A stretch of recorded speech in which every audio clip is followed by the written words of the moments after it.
Bonjour, bienvenue dans un nouvel épisode de Pedro la bricole. Alors, la dernière fois, ma voiture a crevé, j'ai été embêté, j'ai dû sortir le cric, vous le mettez, vous vissez, la barre qui se met dessus tourne, enfin c'est un truc, ça tape par terre, c'est la galère. Puis vu le poids de la voiture, c'est pas triste non plus. Alors, je vais vous montrer un nouveau truc. Vous prenez une scie à métaux, et surtout une visseuse, j'entends une bonne visseuse, d'accord? Donc vous avez votre manivelle avec les ergots, c'est ce qui nous intéresse. Une scie à métaux et vous allez tout simplement couper. Voilà. Donc une fois qu'il est coupé, cette pièce est très importante. Je prends la perceuse, je l'ouvre au maximum. Si besoin, c'est ce que j'ai dû faire. On ponce un petit peu autour pour diminuer le diamètre, parce que quelquefois les perceuses, ça ne rentre pas dedans. Je le mets, regardez dedans, j'ouvre, voilà. Et maintenant, nous avons un cric qui visse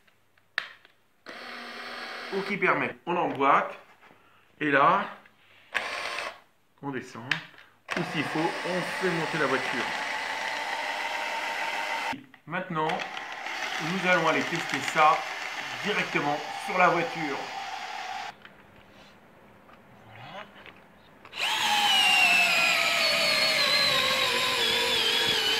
Et pour la redescendre, aussi facile.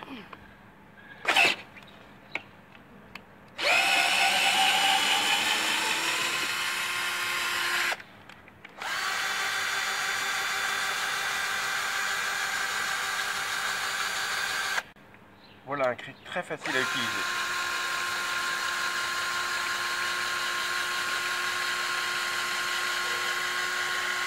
Alors voilà, dites-vous que quand il faut changer une roue, ça va. Ça c'est bien pour la maison puisqu'il faut avoir la perceuse, mais elle doit être bien chargée.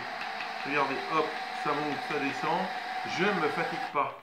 On inverse la rotation, on ne se fatigue pas. Donc vous déboîtez et vous avez votre système. Attention, très important, au niveau de la sécurité, on ne se met jamais sous le véhicule. Et on met l'emplacement du cric vraiment à l'emplacement qui est prévu par le constructeur. Sans ça, maintenant les voitures n'ont plus de châssis, ce sont des carrosseries autoporteuses. Vous allez enfoncer la carrosserie et passer à travers. Ça, ce serait quand même dommage. Hein. Bon voilà, vous avez donc un super cric électrique.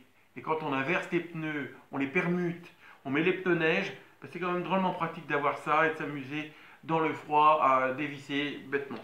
Vous devez le trouver entre 10 et 20 euros, c'est ce que j'ai trouvé dans les magasins dans les centres auto. Mais comme quoi, pour vous dire, il est quand même, il ne peut pas s'effondrer puisqu'il est tenu sur une vis.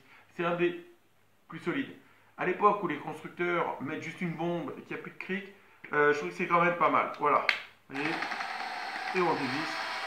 Vraiment, c'est le top. C'est très fatigant et vous pouvez changer facilement. Bon, à bientôt pour un autre épisode de Pedro la bricole. Au revoir.